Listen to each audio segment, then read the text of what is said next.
government autonomy? Will they ever vote for local government autonomy? The latest round of constitutional amendments is almost over. Enough state assemblies have voted on the amendments, so we know which ones have passed, we know which ones have failed, which brings us to today's legislative hard fact. 27 state assemblies have voted on 44 constitutional amendments, passing 35. Today, my guests and I will be looking at the implications of the amendments that passed, the reasons for the ones that failed, and what's next in the process. My first guest is a senior program executive at Order Paper. He is here all the time now, has been here since the very first episode of AYES and NAYS. Temidayo Taiwo Siddiq, good to have you on the show. Welcome. Thank you, Sandra. Good evening, Lagos. Yes. My second guest is product lead at Founders Factory Africa. He's been here since 3 p.m. Chief Andy Oboforibo. Welcome to AYES and NAYS on Hard Facts. Glad to be on my first AYES and NAYS. Glad to be here. Yeah. Temidayo, hi. How are you doing? Okay. All right, Lagos. I want to hear your thoughts as well about these constitutional amendments. Have you been following them? If you haven't, well, we're about to give you like a crash course.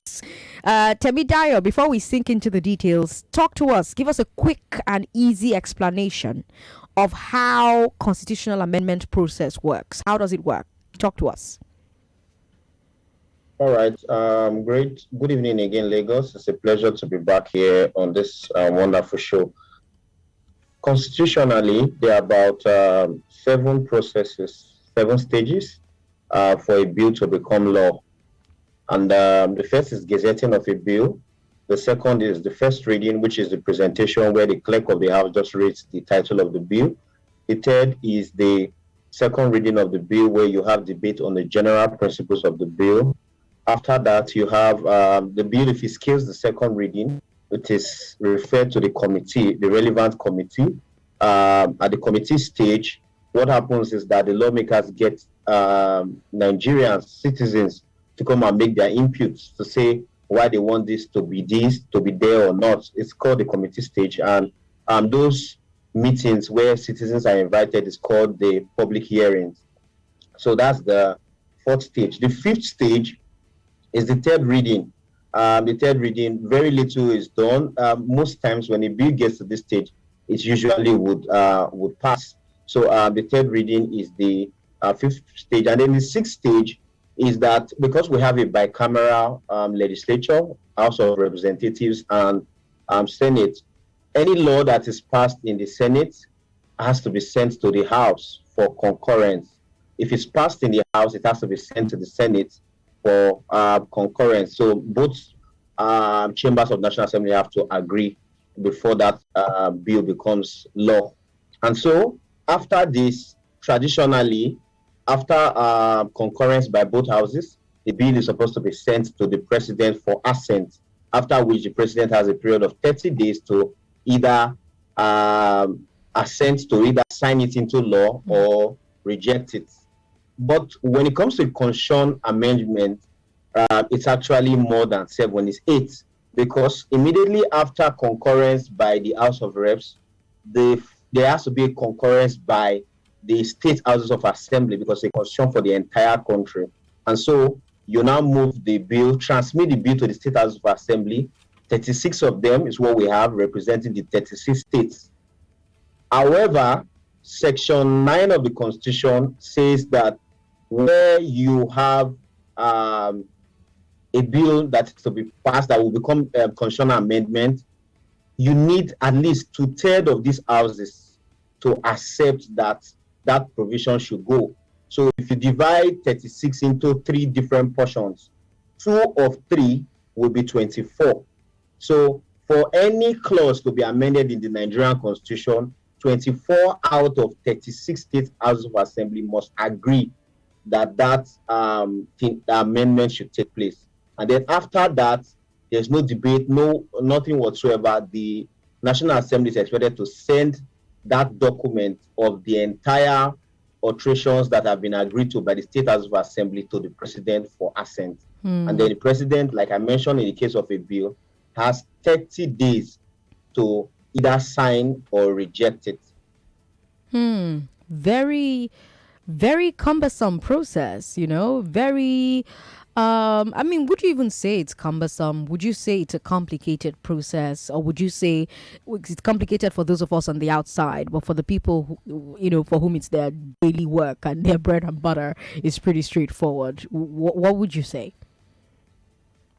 I don't think it's cumbersome. It appears so, but a law is a very serious thing. When you make laws, what you are doing is that you are putting up legislation that will determine people's lives, destinies. So it's easy to look at it from one way, assuming we want this thing to go through, to become a law so that it can save lives.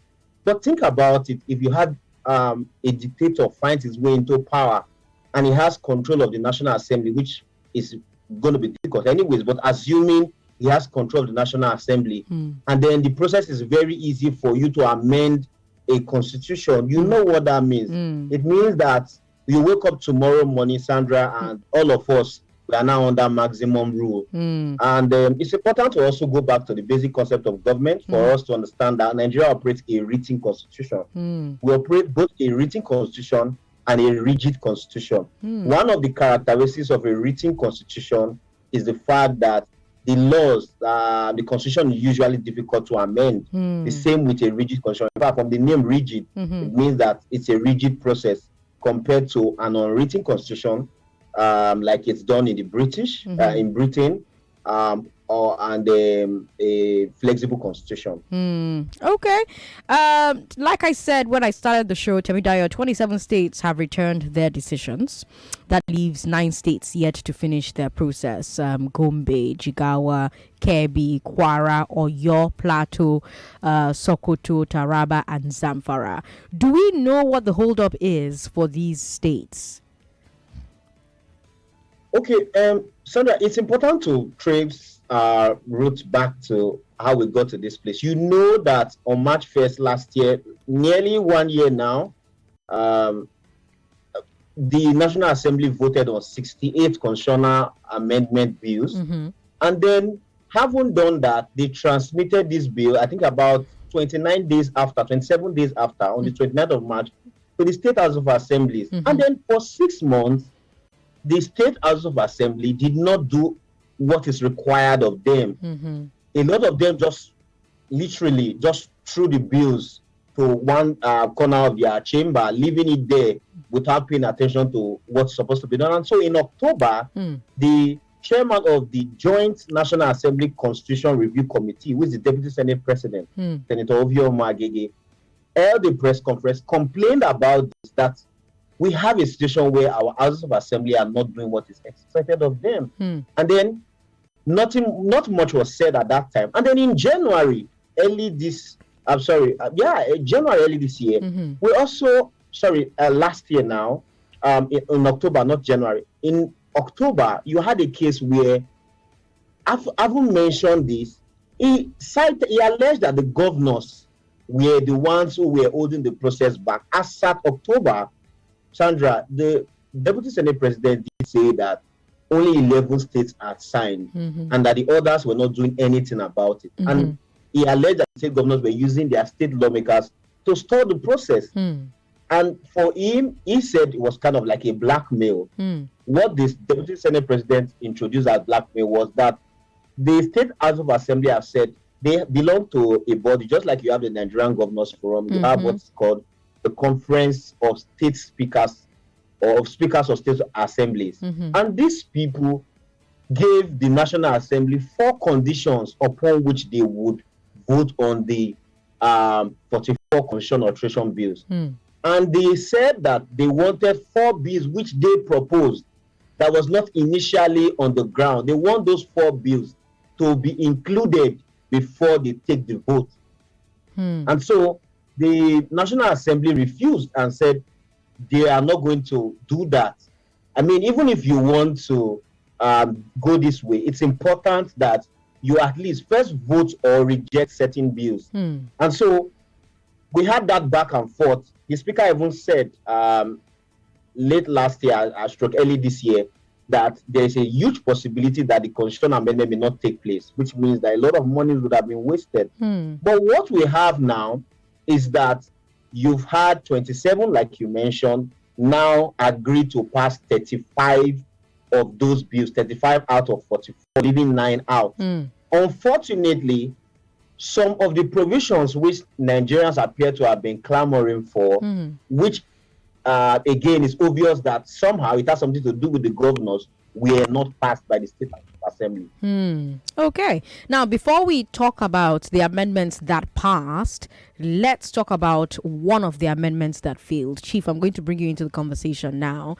The states rejected the setting up of special accounts for local government funds. Basically, local government financial autonomy was rejected. Were you shocked that the states killed that one, Chief?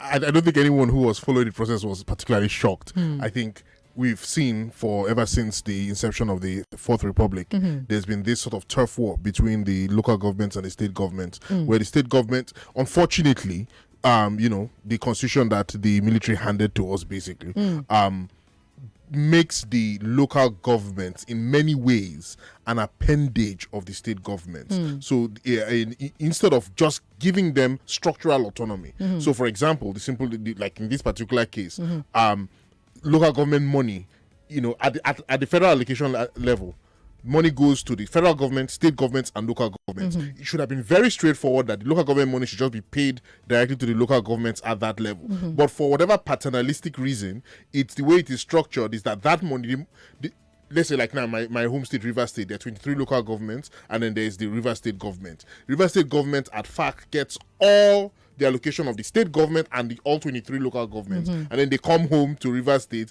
and then they do the jack and they share it at jack, or they don't, because now the governor and the attorney general of the accountant general of the state are controlling that money. So like obviously no state government in this very corrupt Nigeria that we live in will want to let go of that power. They want to keep control of local government funds. And now you have a process where, and for very good reasons that Temidayo pointed out, our constitution requires that any changes to the constitution requires the buy-in from the states. So suddenly you're asking states to relinquish their power over the local government. It's almost likely never going to happen because rams don't vote for Salah, as you always say on the show, Sandra. So I wasn't shocked. It even reminds me of one of the very early constitutional amendment processes. I believe I could be wrong, but I believe it was around the same time that the whole idea of third term was being, debated. That was like close of the, like around almost before 2007. You're right. And local government autonomy, states legislative autonomy was on the table. And I remember at the time, the Speaker of the River State House of Assembly, the late Tonye Harry, said, "Oh no, River State, we won't vote for this in the State House of Assembly. We are loyal to our governor here. We don't want to vote for anything that will cause enmity between the state executive and the state legislature." And so River State was one of the states that rejected that. So you see, and it comes back to the point Temidayo made. In a lot of these states, the legislature is under the thumb of the executive, and the executive doesn't want the local governments to have autonomy. So it's always going to go this way. Senator Ovio Omagege chairs the Constitution Review Committee, and just like Temidayo mentioned earlier on, last year he accused state governors of turning state assemblies into puppets, using them to push their own agenda in this process. Temidayo, is it fair, and Chief, I'll come to you with this same question as well, is it fair, Temidayo, to say that when it comes to local government autonomy, the governors won?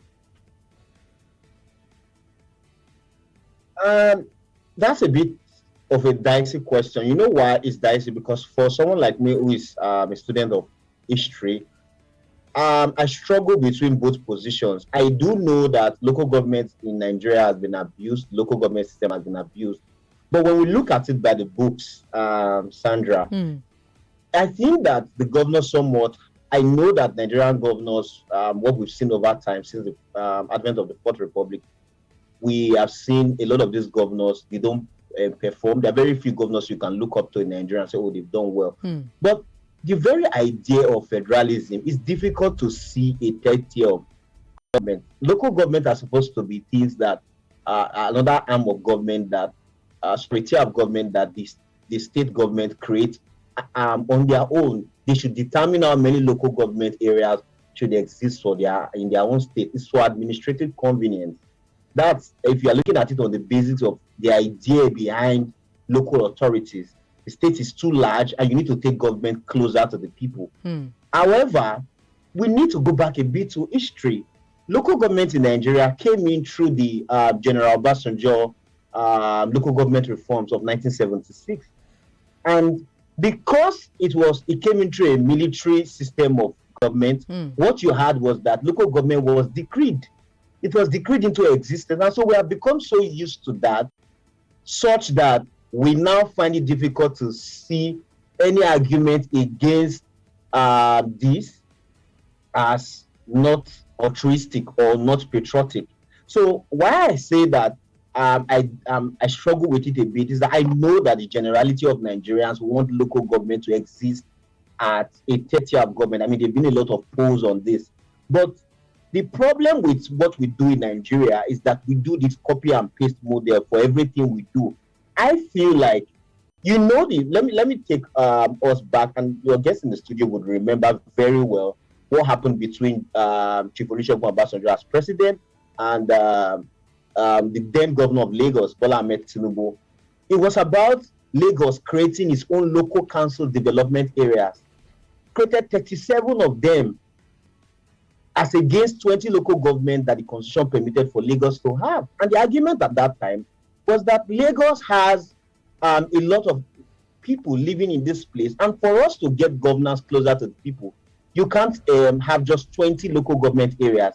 And so they created 37 areas. I remember one of the arguments then was that Kano has 44 local government, while Lagos has 20 local government. And so you needed to create LCDAs. So what's the point? Some states have gone ahead, especially in the southwest, like Ekiti, I think, or Osun at some point, to do this same thing, create LCDAs, local council development areas. And they have to call it that because the constitution does not allow. In fact, in Nigeria, all our local government areas are listed in the constitution. So if you have anything outside of that, it's unconstitutional. So let me put a nail to this. What I'm saying, Sandra, in essence, is that we really need to agree. If you want to practice federalism, then practice it according to the principles. Personally, I think that we should allow the states to determine, because you don't just create local governments where the paying salaries is a problem, their old salaries, because the governors, although they need to have a change. You have a case where they feel like this system, I can do with it, do to this system whatever I please. So if that is the case, why don't you just allow, maybe we could even have lesser local government areas. But to answer your question, whether they won or not, I think that the governors did win, because at this point, there's nothing we can do until the next National Assembly. And so I would say that the local government is the closest government, to the people.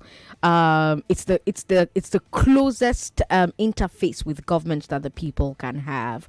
So I'm not quite sure if I agree with your point about whether or not there's a necessity for these local governments. But I will come to Chief Oboforibo. Chief Oboforibo, what are your thoughts on the points that Temidayo raised, and do you think that this is a victory for the governors? Well, I think I'll start with that one. Yeah, I think the governors clearly, as both you and Temidayo have said, the governors didn't want this and it didn't happen. That means, ergo, the governors won. I think Temidayo is making a very strong and very nuanced point about the nature of local government, especially in a quote-unquote federal system, federated system. And I agree completely with him that we can't, the peculiarities of the Nigerian system are such that we can't copy and paste from anywhere, but we can borrow from multiple places to find to create a solution that fits ours. So, for example, this issue of financial autonomy for local governments, what it really comes down to, the reason why we have this problem is because we have this sharing culture where both states and local governments and the federal government, of course, all rely on what's coming out of the federation account, what's being shared from there, right? If this were a if the Nigerian if our governing units were normal, like in other places, they would have these very different revenue streams, such that this federal allocation one would not be the major one.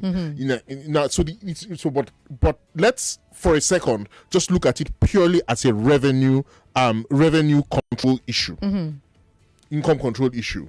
There is no good reason why, whether or not, because like let's take for instance countries like say the US, where states set the rules for municipalities, like under what conditions can a municipality be created, what types of municipalities can exist, and how can they be governed, what kind of charters, all of that is created by state governments. But after the state government has created that, and people create their own municipalities and their own local governments, basically, when it comes to revenue to those local governments, taxation, etc., whatever is coming to the local government goes straight to the local government. The state government does not serve as an intermediary, as a medium for that. So let's address that one issue now. There is no good reason why, up until today in the year of our Law 2023, that local government funds should pass through state government accounts. Not even in this modern era. I agree 100% that this has roots in the military Obasanjo era local government reform. But the instructive point is the word there, reform, meaning that there was local government before the military changed things. We've had local government since the colonial era. We changed it to centralize things, which is all the fallout of the Civil War, where, or rather even maybe from the time of Iran-C, where there was this concerted effort to centralize everything. Yes, but yes, we have to be cognizant of histories, but we need not be slaves to history. We can wake up any day and decide, you know what, this doesn't work for us anymore. And I think we have to start thinking about that when it comes to local government. I agree 100% that state governments should have leeway for how the rules for municipality to an extent, of course, because there's some Nigerian peculiarities. But definitely there's no reason why we should be having to change the constitution, amend the constitution federally for creating new local governments, or even changing the names of local governments. Why it's that way, so why I'm not saying that 100% is because you still have the issue of allocation. Because here's the thing: if I decide in my state I want to create 100 more local governments, right? Did I just add 100 more local governments to the allocation coming to my state? So how is that mediated? But of course, these are not issues that cannot be solved. We just need intelligent people in a room sitting down to how do we restructure this. Of course, the problem in Nigerian governance is getting intelligent people in a room together. So. Okay. I want to hear Temidayo's thoughts on your thoughts, but I will come back to that after the break. Lagos, you're listening to Hard Facts on 99.3 Nigeria Info. I'm Sandra Ezekwesili. This is our legislative show on Hard Facts. It's a new segment. We launched it this year. It's called AYES and NAYS. And today I have on the show with me a guest from Order Paper, an analyst who has a day job as a product lead at a venture capital firm. Don't go away. At ShopRite, you'll find everything you need and more. Buy whole chicken twin pack at 2,599 naira, 99 kobo per kilogram, and Coke variants 330 ml cans at 159 naira, 99 kobo. Prices valid till February 5th, 2023. ShopRite, lower prices you can trust always. Betway is giving you the chance to boost your multi-bet winnings by 700%. To activate your boost, visit betway.com.ng and create a multi-bet that has 2 or more legs. Check your boost on your bet slip and place your bet. It's that simple. The more selections you add, the bigger your boot. All winnings are credited as cash. Betway Win Boost, for the love of the game. No under 18. Responsible gaming. Moves must be made. My people just to work hard. Dreams and challenges motivate us. But sometimes, when the journey gets tiring, all we need is something to push our limits. Reactor, ignite your energy, bring out your inner champion. Reactor, ignite your energy, bring out your inner champion. Reactor Energy Drink. What you need to push your limits. Wahala, okay, Reactor Energy, push your limits, no dey tire. No way, Reactor Energy drink.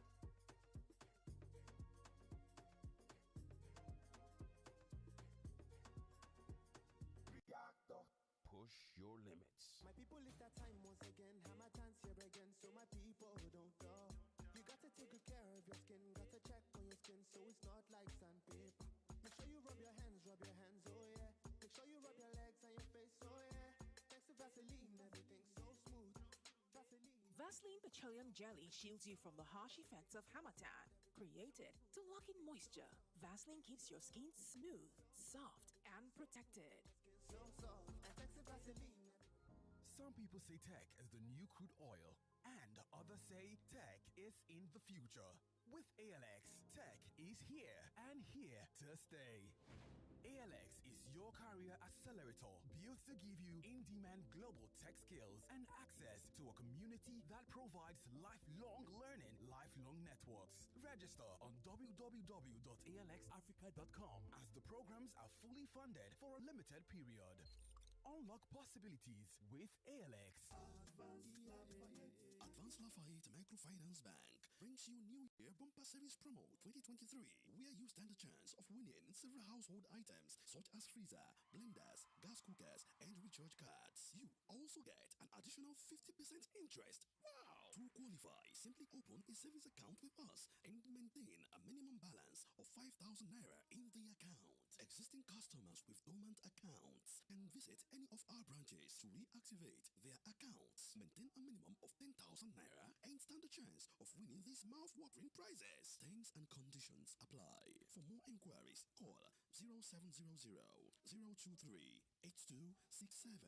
Advance. Growing together. Everyone is at table for lunch. Mom is bringing in the jollof rice, and then... Hey! John! Sorry, Mom. Hello? Can I order some jollof rice to be delivered? Mama saves the day. Lunch is here. Mom, I got some Coke too. Just come and eat, Joe. Cook up memorable moments because family lunch and an ice cold Coke make a recipe for wonder. Coca-Cola, real wonder.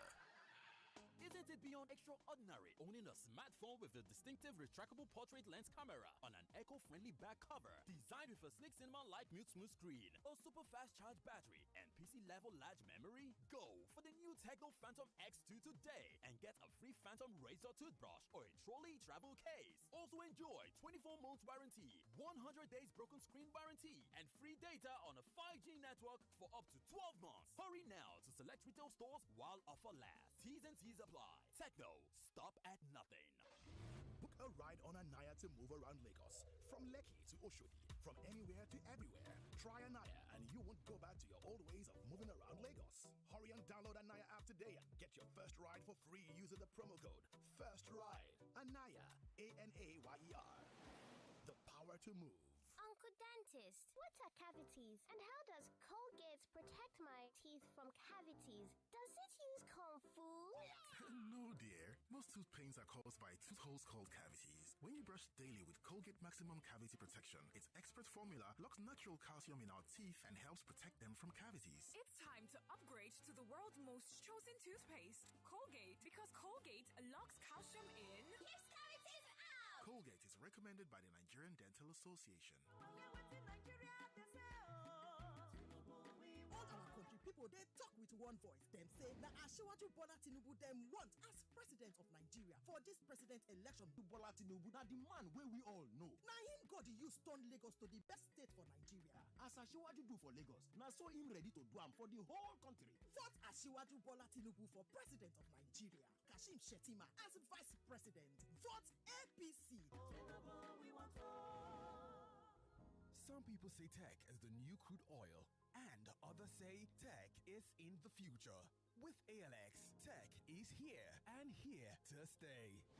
ALX is your career accelerator, built to give you in-demand global tech skills and access to a community that provides lifelong learning, lifelong networks. Register on www.alxafrica.com as the programs are fully funded for a limited period. Unlock possibilities with ALX. My people, it's that time once again. Hammer times here again, so my people don't go. You got to take good care of your skin. Got to check on your skin so it's not like sandpaper. Make sure you rub your hands, oh yeah. Make sure you rub your legs and your face, oh yeah. Thanks to Vaseline, everything's so smooth. Vaseline. Vaseline Petroleum Jelly shields you from the harsh effects of harmattan. Created to lock in moisture, Vaseline keeps your skin smooth, soft, and protected. Thanks for calling Bastion Since HMO. I signed up with Bastion HMO, I don't worry about hospital bills. I get access to top quality healthcare and still save enough for other things. They even help me pre-book my doctor's appointments. Bastion HMO also gives me access to over 1,700 hospitals and clinics with the freedom to switch whenever. I feel so in control of my finances and health. Call 0800 Bastion or visit www.bastionhmo.com to purchase a plan that suits your needs. Bastion Health, the HMO that puts you in control. Welcome back to your number one talk, news, and sports station. This is Nigeria Info.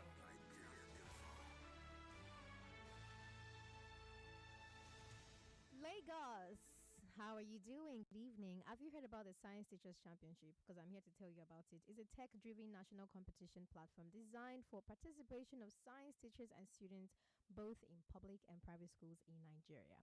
Now, please help me to tell your biology, your chemistry, your physics teachers across the country that they can earn extra money and points when they upload their classroom science experiments on the Science Teachers Championship platform. Now, every science experiment that you successfully upload on this platform will earn you 1,000 naira. Wait, calm down. I know it's just small money. Now, each month, the best science teachers with the highest teacher basic points as TBPS will get 50,000 naira. I think this one is big. Chill now. The overall best science teachers in each academic session will now get 1 million naira. Just like that. Because I've done my work, help me now, please. Help me to spread the news to all the science teachers in secondary schools across the 36 states plus Abuja. Reach out to your brothers, your sisters, your friends, your well-wishers, school principals, school managers, owners within and outside Lagos, please. In fact, we are urging old student associations, help us to support your various alma maters to actively participate and aim towards winning this competition. I beg. Science teachers, all you have to do is visit www.scienceteacherschampionship.com www.scienceteacherschampionship.com to register and start participating. I wish you good luck. Bye. To Hard Facts with Sandra Ezekwesili.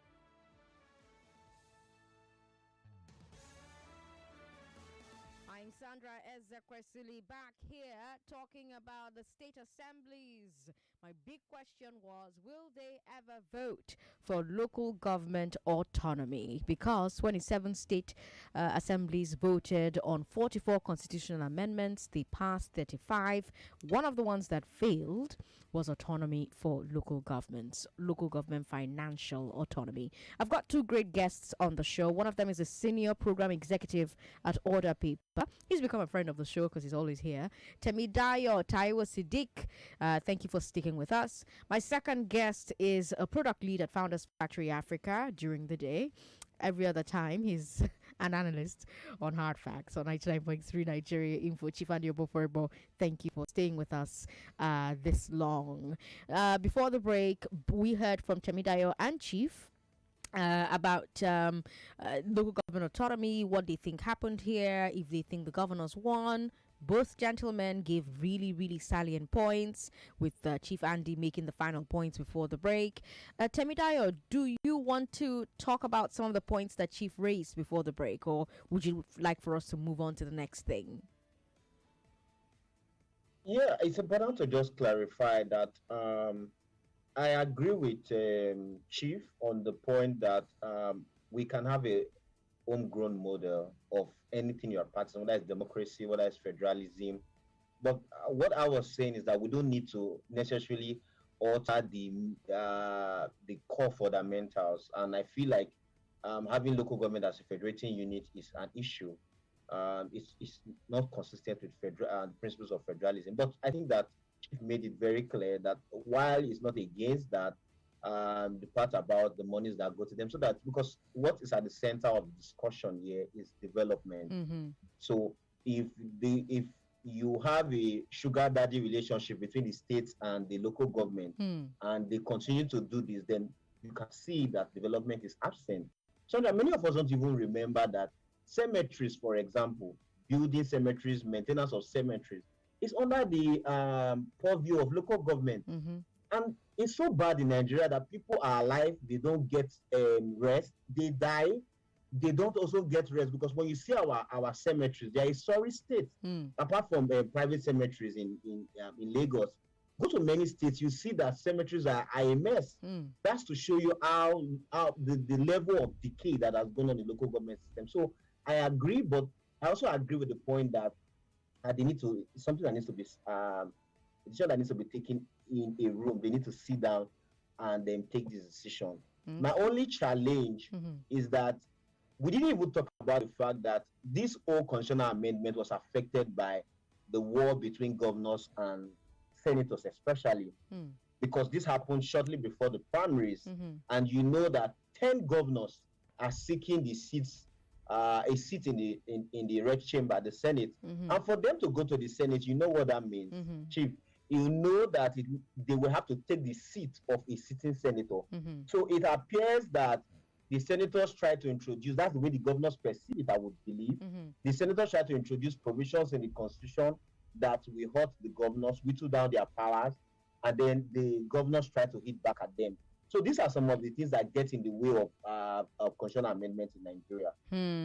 Now, of course, the state assemblies voted for themselves. They approved financial autonomy for state assemblies and judiciaries. They also voted to give state governments more power to build airports, railways, power grids, stuff like that.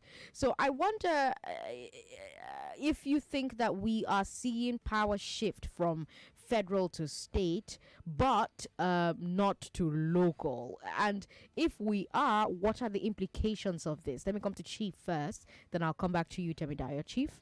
Well, yeah, I think we started life. We started the Fourth Republic with a very top-heavy order of things, where the federal government has both the lion's share of power, and I don't say both, has one, the lion's share of power, two, the lion's share of responsibilities, and three, the lion's share of funding from the federal accounts. So what we've seen for the last 23 years or 22 years is a tug of war, where little by little more of these powers and responsibilities and even funding to a lesser extent is going down to the lower units. But when we say the lower unit, is really the middle unit, the state governments. Because again, the state governments, in the same way the federal government is guarding its powers and its money jealously from the state and local, the state government is guarding its powers and money jealously from the local. So there's that. So there's a three-way thing. But definitely, whenever you see a situation where power supply is deregulated, but is decentralized. Thank you. Railway construction, for example. That's always going to be a good thing, right? Provided the state governments have the wherewithal, capacity, etc. to do it. Because the more of these things that shift downwards, the more we have to start thinking about revising the allocation, which the governors were also shouting about. Because right now, as it is, I mean, it's not exact figures, but about federal allocation, 50% goes to the federal, 30 to the states, 20 to the local. That's too top heavy. So eventually, we're going to have to start thinking about that. But definitely, if state governments can now build railways, that's great. If state governments can now build parts of the power grid, things transmission and distribution, I think it was great. I mean, airports, sure, they've been doing it anyway. And you have people like me who think that state governments are way too busy building airports because their governors don't want to travel on the bad roads, and that it's not really the most efficient use of state funds. But I mean, sure, have that power, and we all know what's going to happen. They will borrow money to build airports, and they will bankrupt their states. No problem, because there's no traffic. Yeah, exactly. But but definitely you see that. So what I worry about, what I think about, what keeps me up nights in this is, well, I don't see the mechanism through which eventually things start coming, more power, responsibility, and resources starts coming to local government where we actually need it. I think the framework of the constitutional amendment process itself doesn't lend itself to that because local governments are powerless. We also then at a second layer, the realities of Nigerian politics pre-2023 campaign don't lend itself to it, because here's what really happens at the grassroots level. I'm taking from someone who has been involved in grassroots politics. The truth of the matter is that the people who end up in local government are basically the errand boys and errand girls of the people who are at State House, at Government House. So you're never going to see that push. In fact, most of the time, of course, you know that INEC doesn't conduct local government elections. Yes. Local government elections are conducted by the state YECs, the SIECs. And the governor appoints the SIEC chairman, and so it's basically the governors who determine. In fact, many times they don't even want to hold local government elections. They only do it when they're under duress. And so you have that system where the local government will never fight for itself because it's basically an appendage, an extension politically of the state government. But maybe if citizens at some point get the education and orientation that, look, part of the reason why, not the whole reason, but part of the reason why I don't have good healthcare, I don't have good education, I don't have cemeteries, I don't have markets that won't stop catching fire. Part of the reason why I have all these problems is that my local government is dysfunctional, and my local government is dysfunctional because my state government makes it so, and so that has to be an electoral issue for me, and my state government has to be afraid that I won't vote for them, I won't allow them to push their results through unless they give me better local government. Then maybe we'll start to have some changes. But until that happens, I think we're going to be stuck with, a more or less atrophied local government here. Okay, I'll come to Temidayo in a bit, but I have information to share with Lagos really quickly before we come to Temidayo. Yes, so I have information that can help you live. I want to, tell you that this January, people usually say that January has like 70 days, but if you have money in your account, you don't even be thinking about it. So here's a cool way for you to earn like 100,000 naira at the end of this month without just doing anything at all. So if you love music, here's a time for you to be rewarded. Cool FM is celebrating music fans this month of January by awarding 100,000 naira to the listener with the most Shazam at the close of the month. So from now to Tuesday 31st, listeners, I encourage you, please, and download Shazam, okay? Keep Shazamming as many songs as you can from Cool FM or any other sources. Send a screenshot of the number of songs that you have Shazam to Cool FM Instagram page. Just know that new entries are coming in every day because even me, I'm hustling for this money. So keep Shazamming and sharing your updated number of songs, okay? Shazam is on Android and iOS, so you have no reason to not have it on your phone, okay? Download it now, and 100,000 naira can be yours, except you don't like money. And if you don't like money, get out of here. Because why don't you? Because 100,000 naira can be yours, like I said, at the end of the month, just like that, from Cool FM. Please keep Shazamming, okay? Thank you. Okay, thank you very much. Temidayo, let's come to you now. Do you think that power is shifting from federal to state, But not to local? And what are the implications for development of this? I agree largely with Chief, and I think that yes, power is shifting from federal to states. I think maybe it's a great point to start because virtually most of the things that we see in terms of our political structure today were handed down by the military, and since then it's been a very difficult thing to get us to make changes. You see that the president does not assent to, or the lawmakers by their own selfish desires shoot down some of these things. For me personally, I think that we lost a huge opportunity with the 2014 Constitution National Conference, which the implementations were not implemented. Implemented. Yeah. And then the current president worsened the whole case. You remember that APC as a party then stayed out of it, and the current president worsened the whole case then by saying that it belongs to the dustbin of history. So I think that would have instituted a lot of political changes to our political structure. Back to changes like the issue of rails, introducing railway, that's something that was just for the federal government. And you can see that apart from in Lagos, Ibadan, and then these and recent routes that were made, Abuja, Kaduna, Lagos, Ibadan, Warri Takwe, you will see that many of the facilities of the Nigeria Railway Corporation are moribund. They are just there lying fallow, just like many federal government properties are. Many of them are. So reviving the railways is an important stage of development. I believe, for example, that people should be able to live in Ore and work in Lagos. Lagos will not be overcrowded. If you have rail lines, the Ondo state government and the Ogun state government, as well as Lagos state government, come together and invest significant amount of money and they build a rail line, you will see that it will help. It will help development in the three states because people would move from one place to the other, which is almost what we are having in Europe, where people move from one country to the other seamlessly.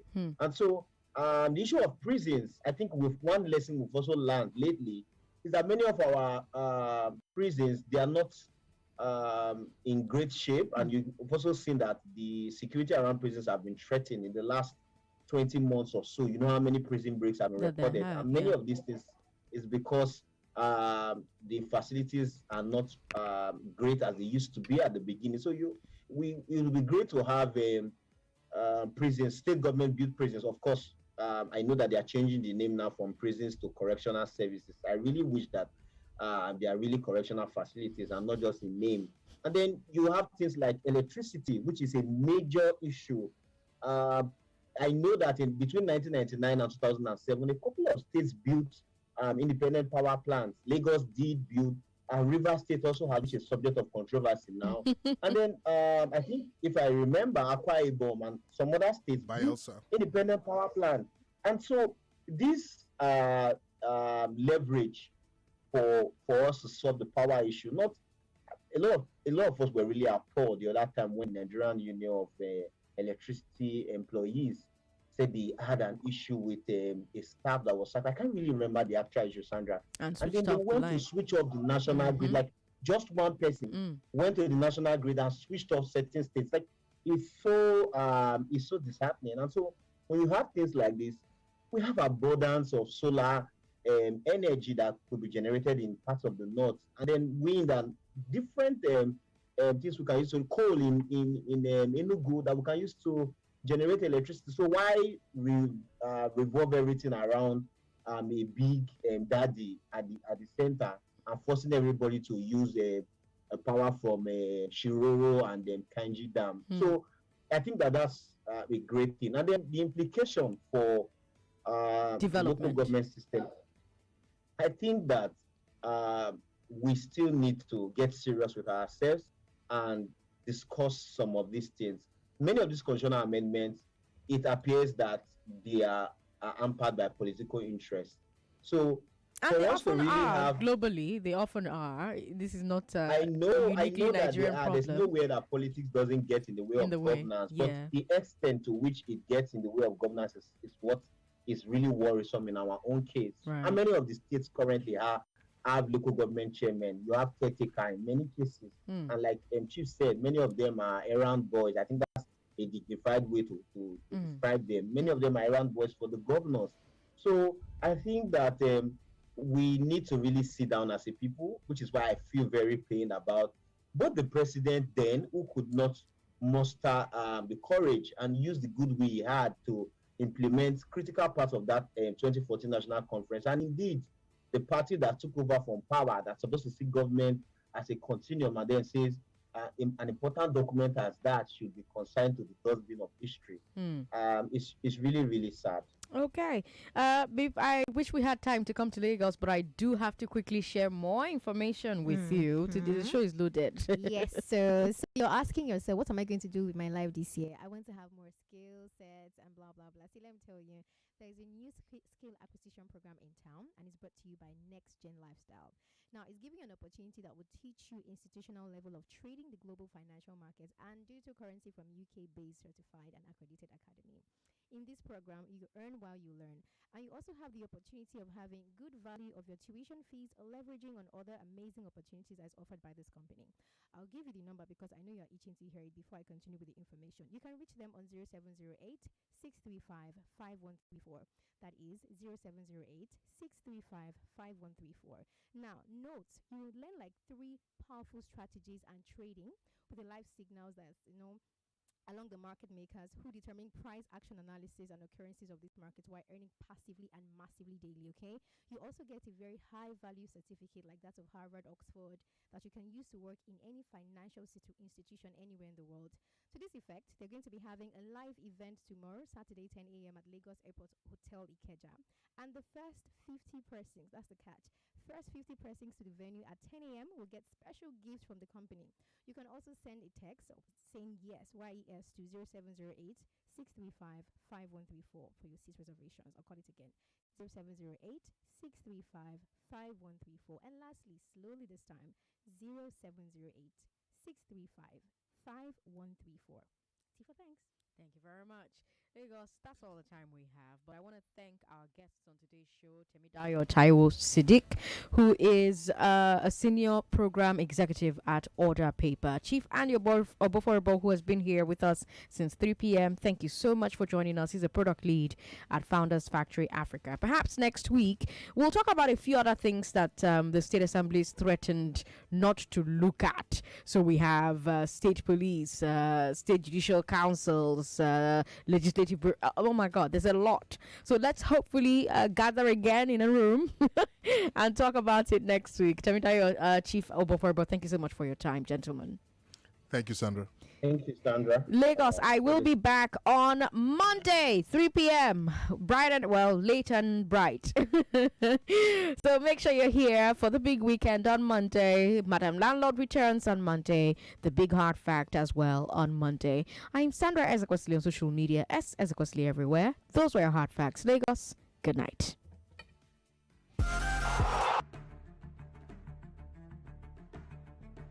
And I want to assume that you would run because I want to give the listeners context for the conversation. In 2019, you were running mate to Atiku Abubakar. What did you learn then that you will not repeat this time? Yes, when is the president coming out to address us? There's a few things. One, I have a burden and a passion for young people. The fact that you have elected a man does not mean then you begin to order him around. The president will do whatever is good for the country at any given time. Mr. Adeshino, isn't the president responsible to the people?